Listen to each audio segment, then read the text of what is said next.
Hey everybody, it's Glenn back with another Clash Royale analysis video.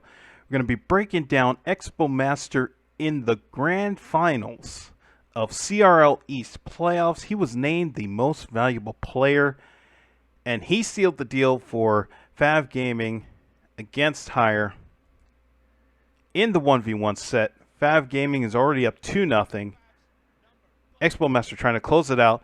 And they do nothing in the first minute. So this gives me an opportunity to show you the stats of actually what happened during the special edition CRL East 2020. Thanks to Royale API for the stats here. We see that Expo Master was 23-10 in the 1v1 with a 69 rating. That's super nice. Tops the league. Fav Gaming went 8-4, 54 rating. It was pretty close. And we have the triple draft stats here on the side as well. But we're going to be talking about Expo Master and how he did to seal the win against Hire. Like I said, they didn't do anything in the first minute or so, and when I was watching, I was thinking, oh, here we go, golden beatdown. Expo Master sealed it with that, but that was not the case as we're waiting for the players to decide. So I was imagining that this is really on Hire because it's up to him to stop this train from just running over and getting to the championship.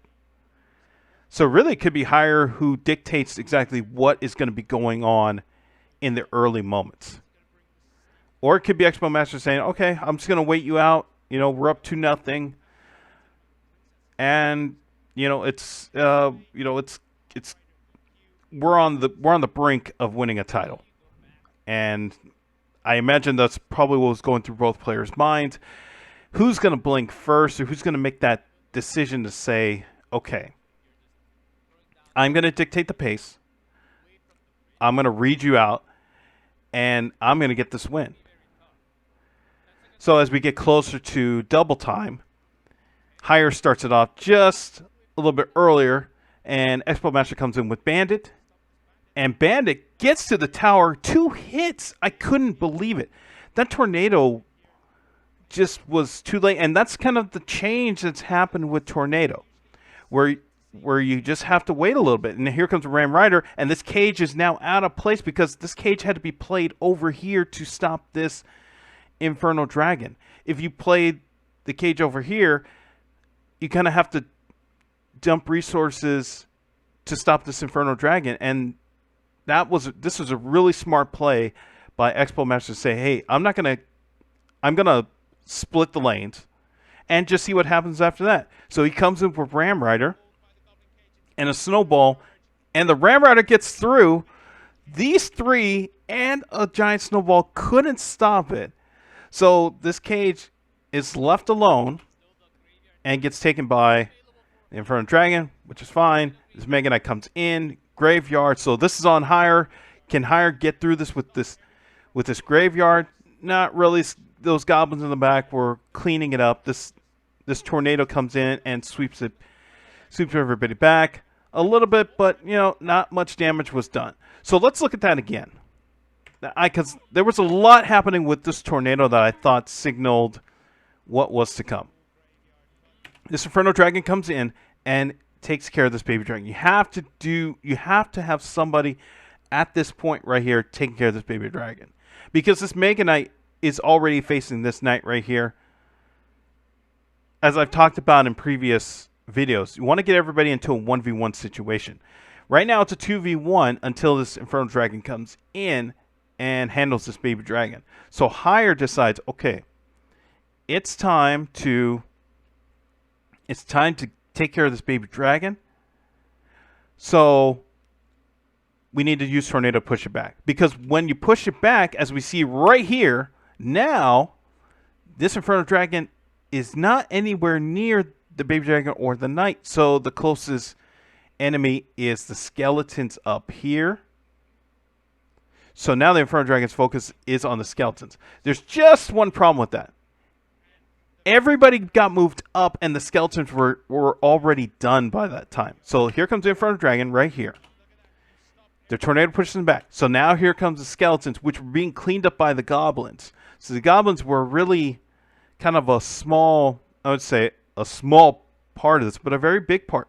because they cleaned it up so that the Inferno Dragon could go right back and take care of this baby dragon.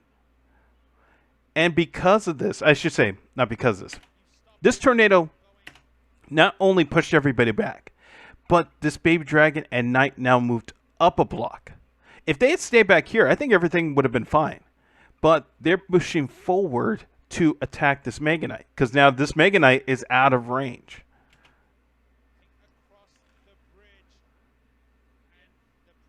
So now the Inferno Dragon comes back, takes care of that baby dragon, and we got to push Ram Rider with the Mega Knight and Bandit. They clean up on the cage, and this is a great save to have somebody stop this Inferno Dragon right here. Because if not, this is game over right here. This Knight comes in, finishes off the Ram Rider, and stops this Inferno Dragon from getting to the tower.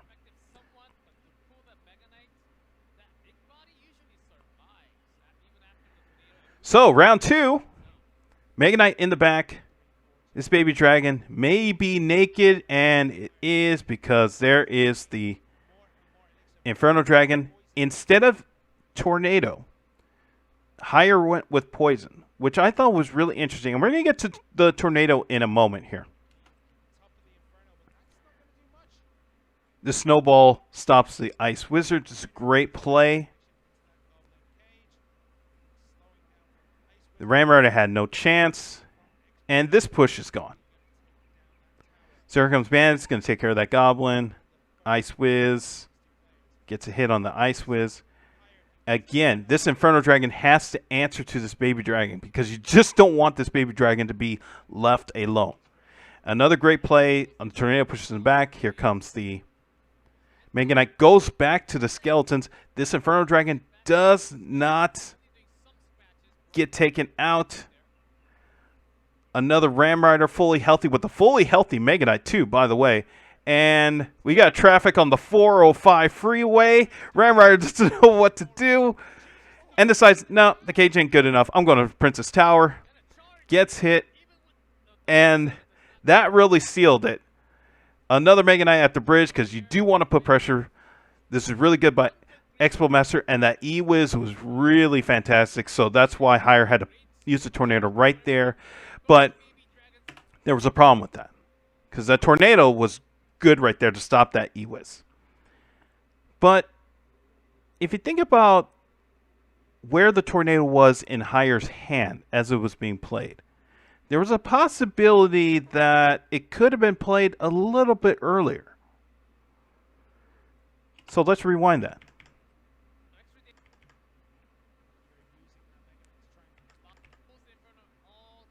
We have this Mega Knight here. I think we have to rewind a little bit further. There we go. Okay. So we have this baby dragon, Inferno Dragon, and the Tornado's played at this very moment. So it's out of Higher's hand. Mega Knight comes in. Inferno Dragon does not get finished. There's a Goblin. That's 1 card. That's 2 by Higher. That's 3 by Higher. And now he has played Barbarian Barrel. That's his 4th card played in this cycle with 1:05 to go. Right now, at this moment, Higher has 3 elixir. He can play Tornado. But as we see in the sequence, Tornado is in his hand at this moment. And with all the traffic going on, he did it until right there. At this moment, when Barbarian Barrel comes out, Higher has Tornado in his hand. 4 cards have been played since the last Tornado was played. So right now, Higher has Tornado ready to go with 3 elixir and doesn't do it. And I was trying to figure out why. And I was looking at this sequence right here. Why did he not play Tornado at this moment? And I was thinking that it had to do with Ram Rider. I think he wanted to see where Ram Rider was going to go and then use it. Now, the King Tower is already activated. That's fine. But if you know that Ram Rider is going to go to the cage, then there's no real need to use Tornado. But as we see, Ram Rider's stuck. And so now, because it's stuck, it looked like it was going to go toward the cage because it was pushing a little bit to the right, as we see there. If we rewind it here, you can see that right at that moment, it looked like Ram Rider was going to go to the right, to Mega Knight's left, and then go up kind of like a rainbow arc down toward the cage. It didn't. And then it tried to do it again and didn't. So now, because of that, that was kind of like higher. I mean, that was kind of like higher's cue that, okay, it's gonna do that arc up to the river and then down, and then it will hit the cage, and then we're fine. So there's no need to use Tornado, and that's why we see Baby Dragon in this situation instead of Tornado. But that didn't happen, and so now Ram Rider gets to the tower, and then Tornado's used out of almost, I would say, desperation. Then he has to use E-Wiz. I mean, because E-Wiz came in, now you have to use it to bring everybody in with 2 Baby Dragons. But really, at this point, this is the Hail Mary push with the graveyards. Skeletons come in, clean it up with E-Wiz. And now it's just a matter of what can Expo Master do to finish it off. Ram Rider comes in, cage stops it, but really it's a poison cycle at this point, and that will be enough.